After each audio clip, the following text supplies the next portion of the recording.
Hi guys, welcome and welcome back to my channel.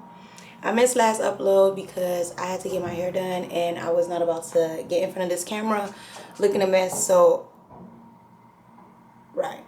Right. No. On today's video we'll be talking about how Caresha was right. If y'all remember, Caresha was on a live one time and she was like, I'll be sleep peacefully before I be stressed and depressed about a piece of man that ain't motherfucking mom, bitches. You motherfucking serious? The fact that I memorized that. And I'm just gonna tie back this because I think this is two reference videos that I had watched. So that video precisely is always on my mind. But then I had saw a video from this creator that I'm going to tag down below in the description box, that was basically like, now in her relationships, like when she is met with something that she disliked, she can only reciprocate her dislike through silence. And I think now that my frontal lobe is being developed, guys, I'm turning 26 next month. Can you believe it? Oh my God. So you get to this age where you get tired of explaining yourself. And this is also tying back to the whole like comprehension is a lost art. And I think we've over glorified communication. Communication is key, communication is key, communication is key, okay, but comprehension is the keyhole. So if I don't have that, I don't have nothing. And I'm a firm believer of people know what they're doing. And in the video, she said something very intelligent. She said, I'm not going to tell you what you did wrong. You were there. You were there. Why would I tell you? And so I've realized over the past couple of years, but really end of 24 to 25, that I simply just don't have the patience anymore to explain to someone what they did, whether it's in friendship, whether it's in relationship, whether it's in family. You know what you did, Shay. Bitch. Sharky should know. So it's like, it gets to this point where it's like, I don't want to keep on explaining myself, you know? And I think comprehensions come with a lot of different keys and trips that you have to understand. But we're just not going to focus on the whole comprehension thing because that was a whole separate video. We're just really focusing on, I think the best way that a man understands what he did wrong is to let him bathe in silence. I don't think that you should ever give a man a reaction on anything that you have done. And I'm just narrowing it down to a man, but I think that goes for friendship. I had a friend of mine, I think a couple of years back, that did something very, what I thought was shiesty. And I had gave her gas money to drop off my little brothers. And she went back and she dropped them to my mom's house, and my mom didn't know I had already given her gas money. So she gives the girl gas money and the girl accepts it, but you already knew this was like a 15-minute car ride. You shouldn't have accepted gas money from two people who you knew didn't communicate it. And I told her about it and she's like, oh yeah, I'll bring it back. And she never did. And I cut her off. And I cut her off. And to this day, she's so confused. She's like, I don't know what I did wrong, but you do know what you did wrong. You do know what you did wrong. You know what you did wrong. You know that day when I texted you and I said that was so foul of you to have done something like that. And you sat there and you said, well, sorry. The fact that even as a friend, I'm asking you a favor and you're asking me to pay for your gas already sets the tone of our friendship already. So if you see this girl now, you know exactly why I cut you off, actually. And I think there's like, we undermine how powerful it is to not say nothing at all. A wise man once said nothing at all. Just don't say nothing. I don't like necessarily giving people reactions for the things that they did because I'm 100% sure that you know exactly what you did. I don't have to tell you what the fuck you did wrong, honey. You done already figured it out. That's the mind of a human being. It's the whole point is to solve. And I preference this even more with men because it's like, you guys are by default natural problem solvers. You already know what you don't motherfucking did. I don't know why I should even have to tell you what you did. You know? Same thing with like giving access to a man that is like coming back to you. I'm not going to express what you did was fucked up because you already know what you did was fucked up. I'm just not going to show up as myself anymore. And if not, I might probably meet you with silence when you come around because what's to say that you left me? Why would I be the clown that you want me to be and wait right where you left me? So then when you come back, we pick up right where we left. Are you okay? No, I'm not doing that.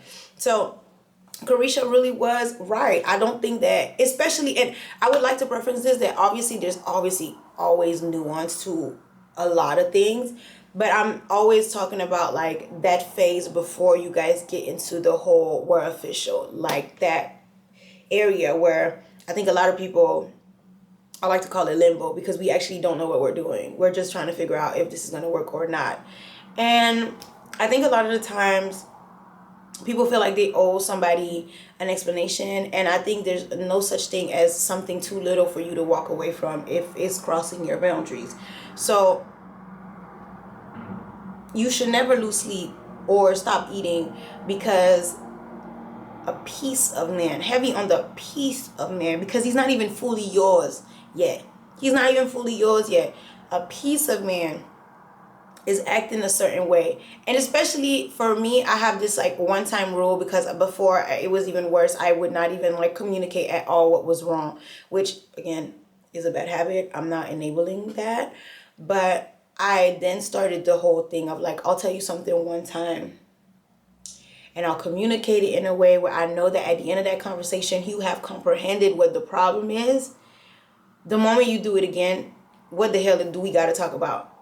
Like, you already know what you did wrong. So I'm going to pack my stuff and I'm going to get to stepping, bitch.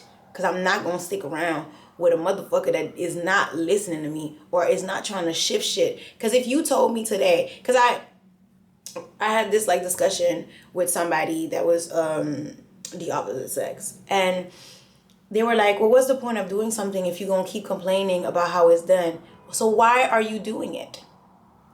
The whole point of you doing something for me is to release certain like pressure from me or like help me out on certain things. If you're not going to do these things right, don't do them at all. I don't like that. Like, it's a half-ass job.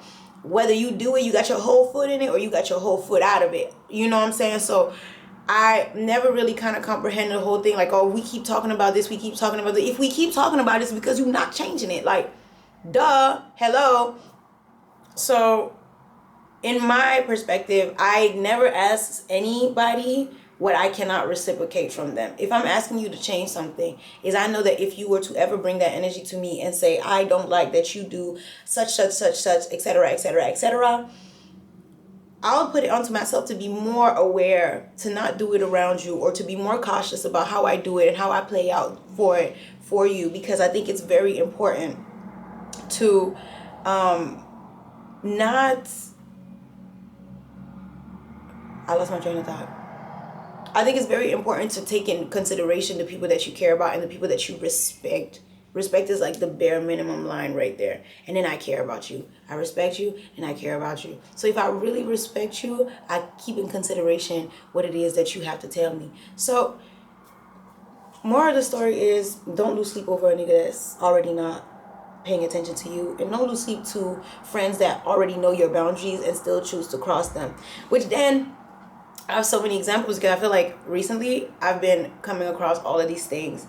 I was reading this book by Sister Soldier called The Coldest Winter Ever. I'm not done with the book, but this book I've never had a book make me feel so emotionally conflicted, because I've never had a book that has crossed so many boundaries. And I think it's like seeing it in third person, and I'm baffled, because it's like you don't respect no one.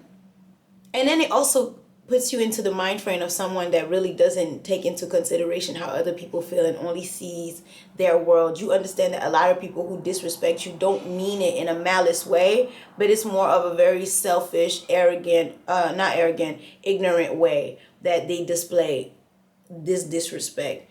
And all you could do at that moment is just remove yourself. It's very crucial. Okay, guys, that is all I have for this video. Make sure you like, comment, and subscribe. And you tell me how you feel about the video in the comments. Please, I love hearing you guys' feedback. And make sure you share this video to someone that you feel like should hear it or will relate to it. And if that person is you, Send it to yourself, girl. Thank you guys so much for tuning, and I'll see you guys on the next video. Bye, my loves.